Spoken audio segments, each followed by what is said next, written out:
Today we learn about VAR model. VAR model allows multiple time series to influence each other.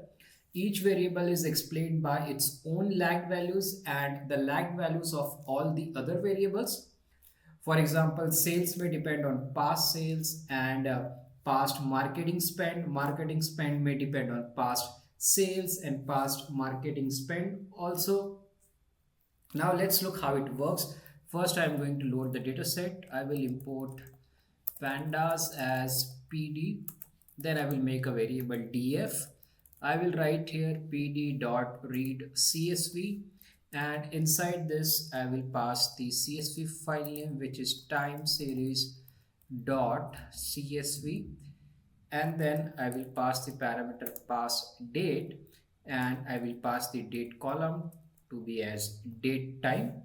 Now let us look at the data frame here, df.head, and in the output you can see we have these columns: date, sales, marketing spend, price discount, and whether there was a holiday or not.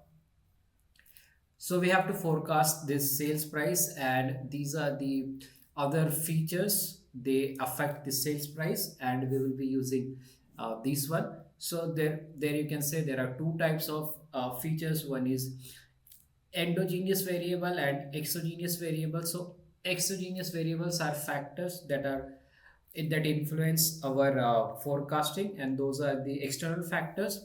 But in this case we don't need that, so we will treat these features as endogenous. Now I am going to make one a variable endogenous, and then I will select these columns.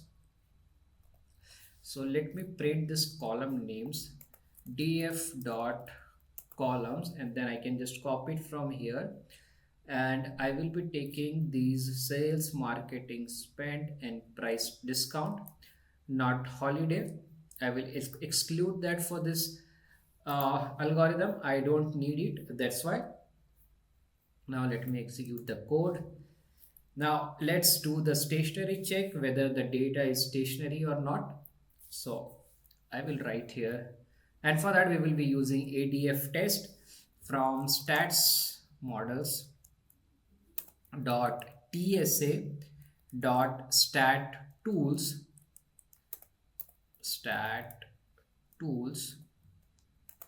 import ad fuller, and now I am going to make let's say a user defined function for this ad fuller test. So I will write here define ad fuller or adf test, and then this will take a series and also the name, and it will I will make a variable result to store the result. So I will call this ad fuller on this series here, and then it will print, I will use f string here, so it will print name and then adf p value and result, and inside this I will also make it I will also format it. So let me take the one here, and then up to 4 digit 4f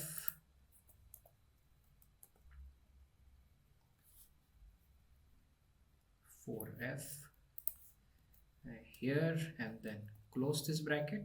Okay, and then I will do this ADF test on all the columns. So I will do the iteration here, or let me execute this code first.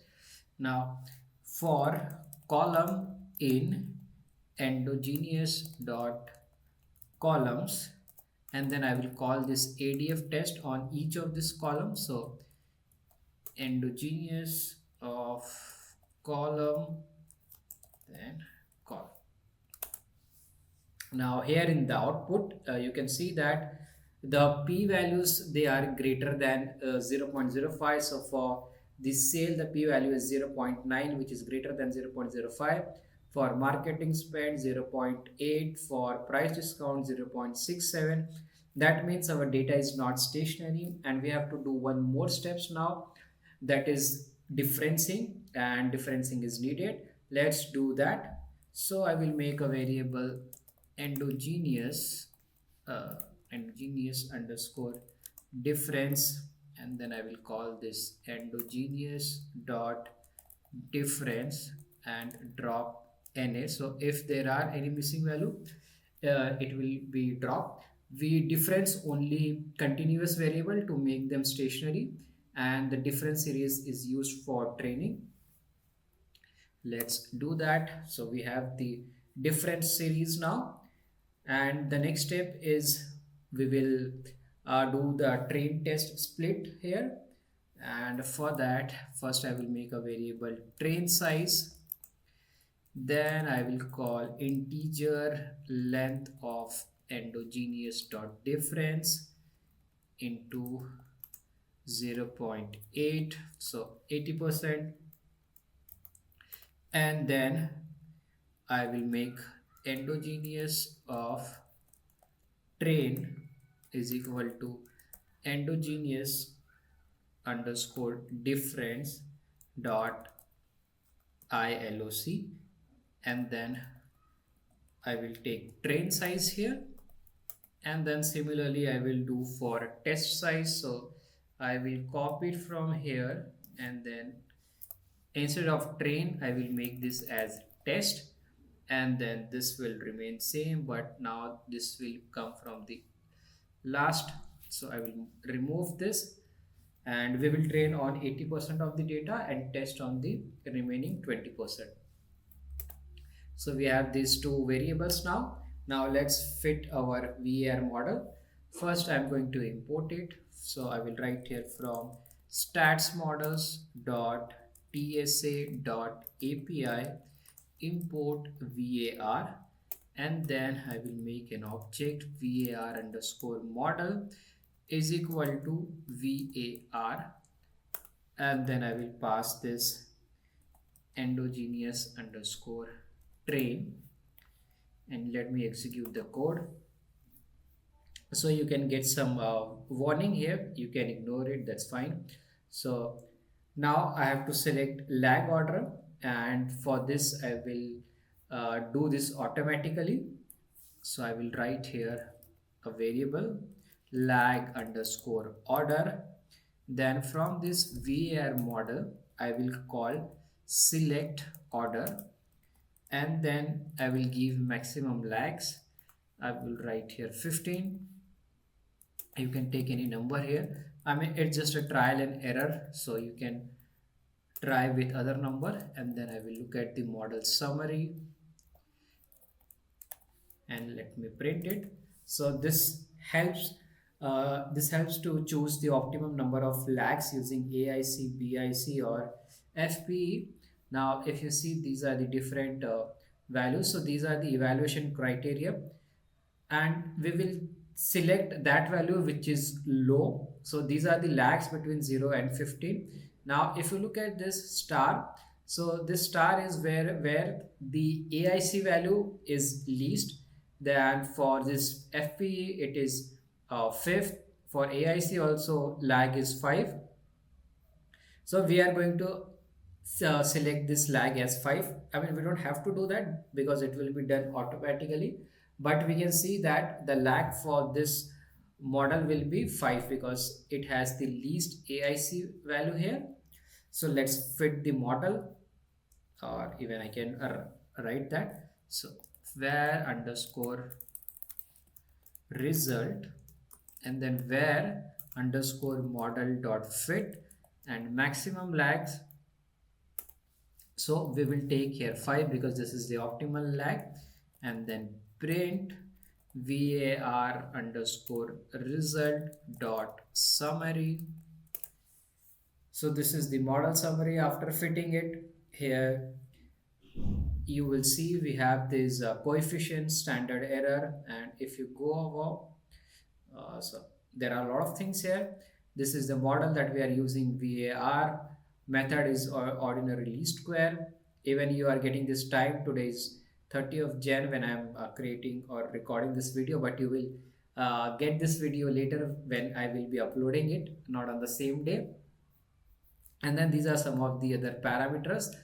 So AI says 4.67, the least value that we have got, and these are the other information about the evaluation metrics. Now let's go and do the forecast here. So I will make a variable forecast underscore steps, and for forecasting I will take length of this endogenous underscore test. Now this variable you can rename anything. Endogenous is not, I think it might be not making sense to you, so it's just a variable name, nothing to do with it.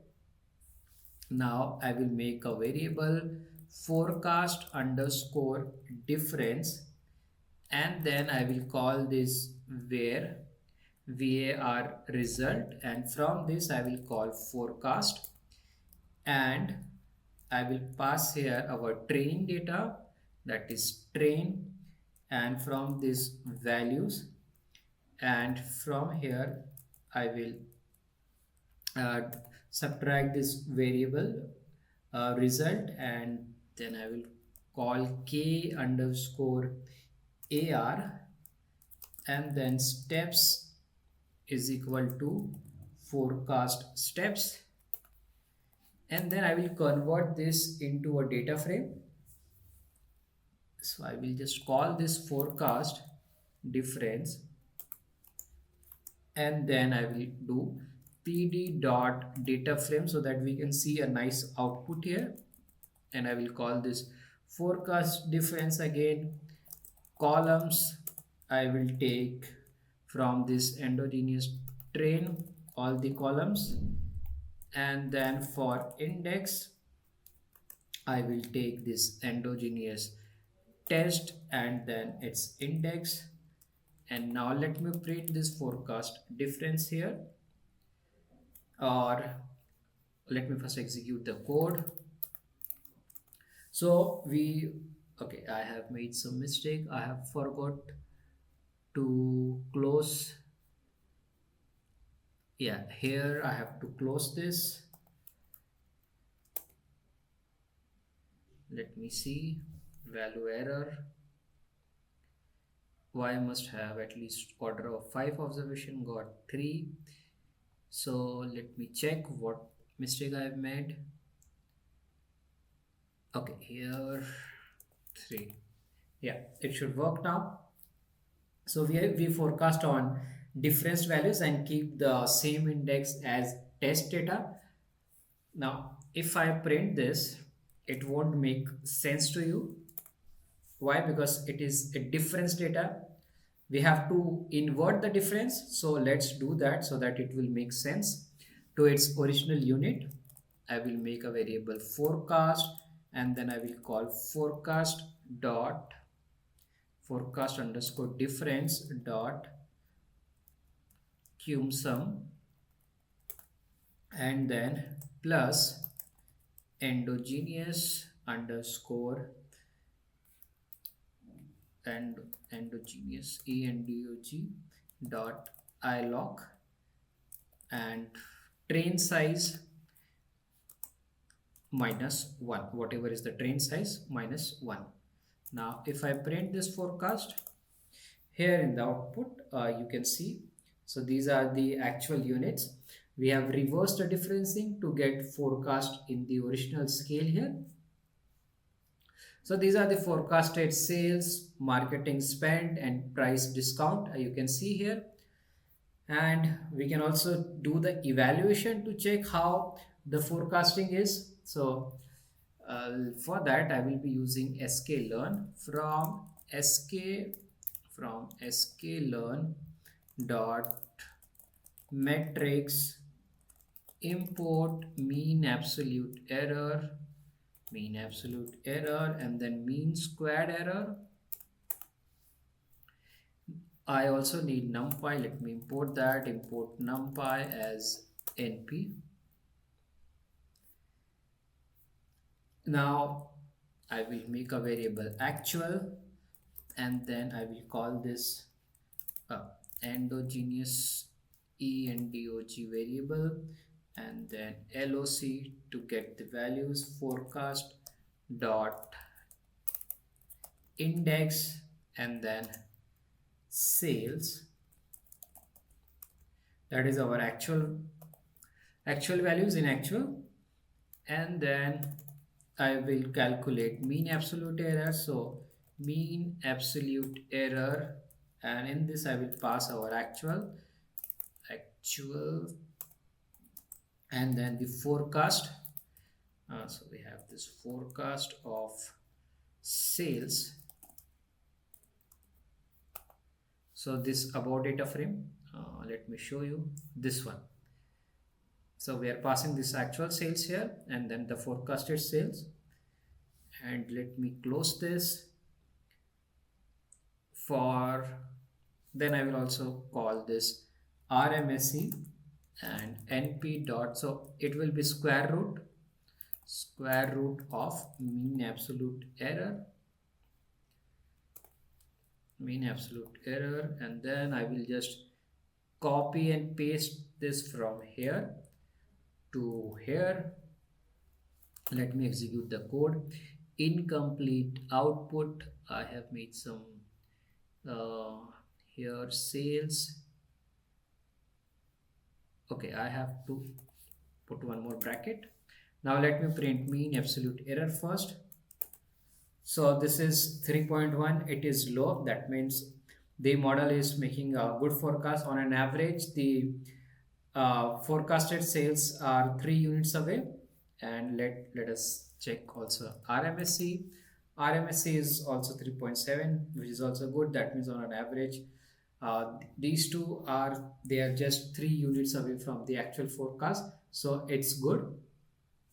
Now we can also plot this actual and forecasted. For that, I will import matplotlib, import matplotlib.pyplot as plt, and then I will write here plt.figure, then figure size, let's say 10 by 4, then plt.plot actual, and then label is equal to actual sales,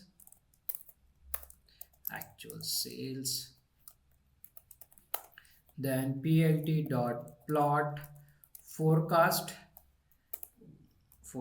sales,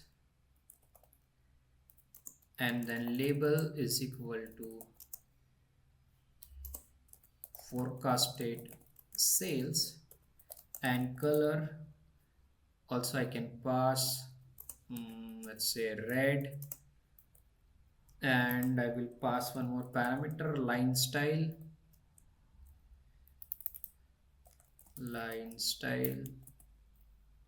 is equal to, let's say this is going to be line style, then plt dot legend, we also need legend here, then title plt dot title is equal to, let's say VAR forecast,